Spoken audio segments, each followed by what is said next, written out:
Ladies and gentlemen, welcome to the promenade in Cobh, where in just a few minutes we will commemorate a highly significant date in Irish history. My name is Hendrik Verwey, and it is my pleasure to be your MC this evening. This ceremony is being hosted by Cobh Tourism and the Cobh branch of the National Ex-Servicemen and Women.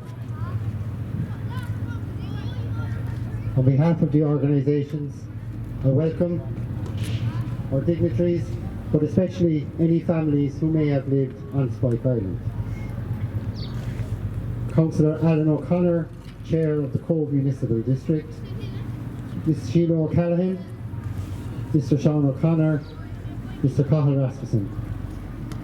Commodore Michael Malone, Flag Officer Commanding Naval Service Hall Bowling, Captain Noel McCarthy, representing Brigadier General Brian Cleary, Commanding General Officer Commanding Southern Brigade, Collins's Barracks, Cork, Mr Toddy Stafford, President Cobh and Harbour Chamber, Ms Michelle Russell, Marketing Manager, Spike Island, Mr Dermot Higgins, National President, Organisation of National Ex-Servicemen and Women, Mr Conor Moles, Chief Commercial Manager, Port of Cork, Mr John Hennessy, Historian, Mr John Sweeney, Cobh Maritime Development Company, Cobh Animation Team, Cobh Heritage Vintage Era, Mr Tom O'Neill, Historian, Spike Island, Mr Oliver Griffin, National Chair of the Military Police Association of Ireland and their members, Mr Kevin O'Brien,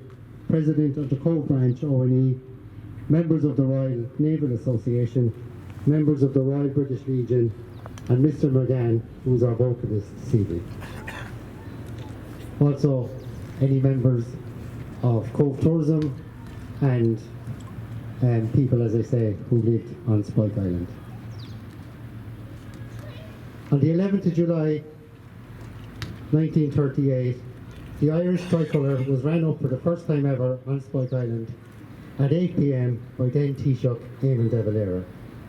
This was an occasion for great celebration in Cobh and around Cork Harbour, as earlier in the day British troops had vacated the forts of Cork Harbour. On the 9th of July 1921, an order from General Headquarters was signed instructing officers commanding all units to suspend hostilities in the Irish War of Independence from noon on this very day in 1921, while the government entered talks with Britain. This is the reason why Ireland's National Day of Commemoration is held on the Sunday closest to the 11th of July, the Sunday just passed. It is appropriate, therefore, that at today's ceremony that we remember all Irishmen and Irish women who died in past wars or on service with the United Nations. Despite the laying down of arms and the subsequent negotiation of Irish independence, 3 ports remained in the control of the British Army: Bearhaven, Loxwilly and Cork Harbour, including Spike Island. It wasn't until 1938, merely 1 year before the outbreak of World War II, that the 3 ports were returned to Ireland. The Spike Island flag raising ceremony was initiated in Cobh in 2007 by the Spike Island Heritage Committee. The committee had successfully highlighted the vast history of Spike Island and its tourism and amenity potential.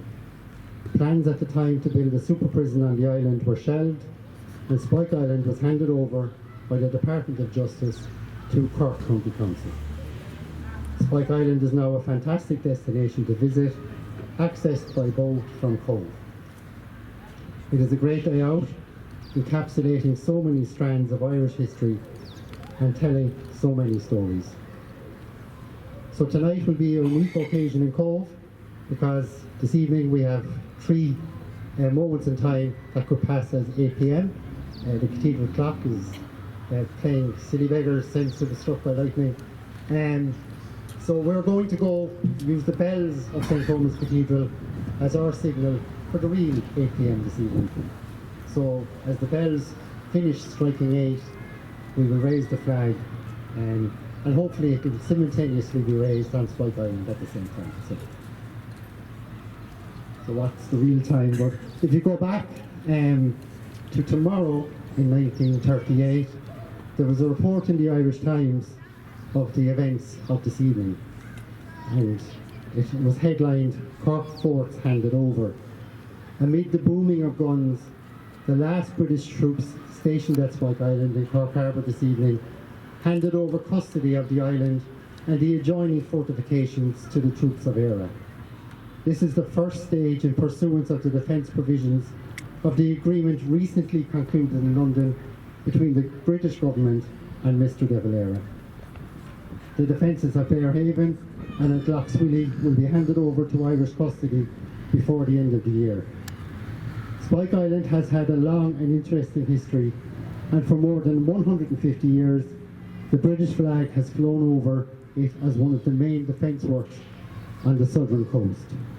For years, Spike was a penal settlement and has continued as such down to the truce of 1921. Today was the 17th anniversary of the truce. For the ceremony, the taking over the fortifications, the government of ERA sent out a number of invitations to guests including ministers, members of the Dáil and Senate, and leaders of the old Irish Republican Army. A decorated train brought the guests from Dublin to Cobh, and a tender carried them to Spike Island, where about 300 Irish troops had already landed under Major Marr. Only a small party of British troops remained, and Captain O'Halloran, who was in charge, handed over the forts to Major Marr on behalf of the ERA government at 6:20 p.m, and the Union Jack was lowered. The British soldiers then went aboard the motor vessel Inishvallen and left for Fishguard, a salute being fired as the vessel departed. The British had already departed when Mr de Valera and Mr Frank Aiken, the Minister for Defence, arrived in a launch, being greeted by a salute of 19 guns.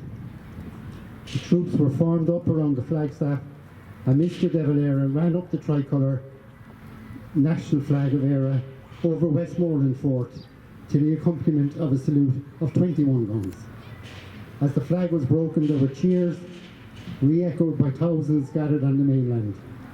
Simultaneously, the flag was saluted at barracks in Dublin, the Curragh, Athlone and other military centres. The warship HMS Acasta, which has been in port on duty, left about the time the Inishvallen sailed, and both were well out to sea by the time the Irish flag was hoisted on the island. So now we remain in silence until the bells of St. Coleman toll late bells.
Teach and Rotner. Hurry!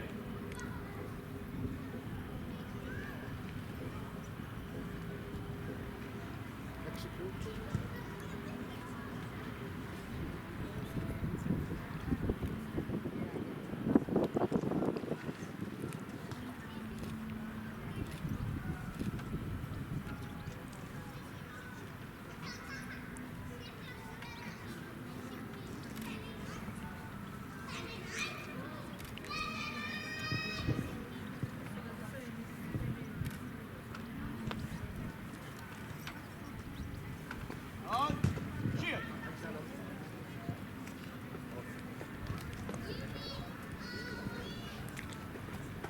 Cheers. Fianna Fáil, atá faoi le given, when our slow, Martin the Ronnie Quinn, Tevas Vexil, Shantir our Shin Sure Faste, me Hopper, when Teron off when Trow, Annog the Hem Sabanaville, Le Canner Scale Convational Sail, Le Gunna Shriek, Beloved Nobile,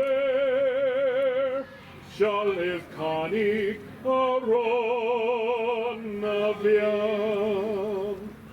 On. Shield. Lead. Floor.